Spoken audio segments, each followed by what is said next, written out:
contacts have gone through an evolution where they've moved away from a criteria that negatively impacts the front end and away from being managed by the handler either physically or verbally. A great stop contact system will use criteria that supports the dog using the rear for stability and encourages independent performance so the handler no longer has to be in just that perfect position. When it comes to the stop contact method, there are roughly 4 steps. The first step is establishing the criteria of pause and location. Often that begins with a mat or a slightly raised platform on the floor, which mimics the contact zone and includes training the dog to touch the mat, platform, or ground with the desired feet. The second step is to encourage the dog to remain in place while maintaining the criteria and to add a verbal position name, verbal release cue, and of course, handler movement. All of this is done away from the equipment. Step 3 is to add movement using a flat plank on the ground to train the dog to drive at speed to the desired position and to prove distractions, verbal cues, and handler movement. Step 4 is to move the behavior to low contacts with the goal to raise the obstacle to full height. Remaining in place is always a good thing when it comes to a stop contact. And the desired performance of a stop contact is the dog should drive with speed to the stop position. The stop position should be chosen based on the dog's physical traits. The dog should shift their weight back and use their rear end to establish and maintain the stop position. And then when given a verbal cue, the dog immediately releases from the position.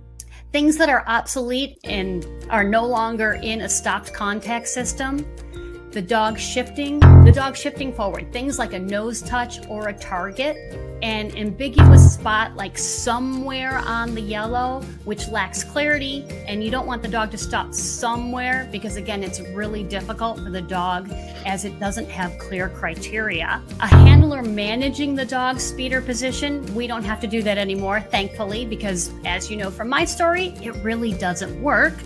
And of course, a release from the position based on the handler's physical cue is not something that we do anymore. So for example, if a handler runs past that contact obstacle, the dog should remain there until given the release word.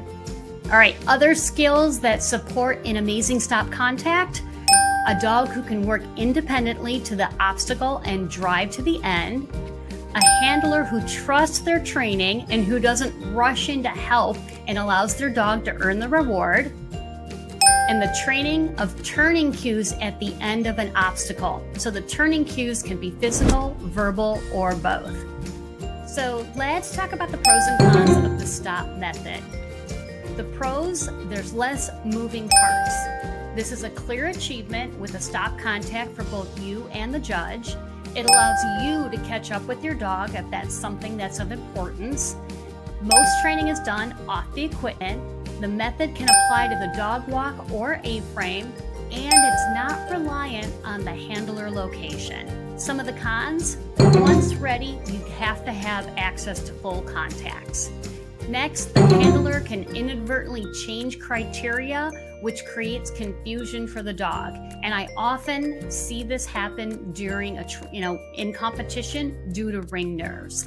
It could also add time to your run, especially if you use it to catch up to your dog. And there can be an assumption that the exit turn commands can be managed versus trained.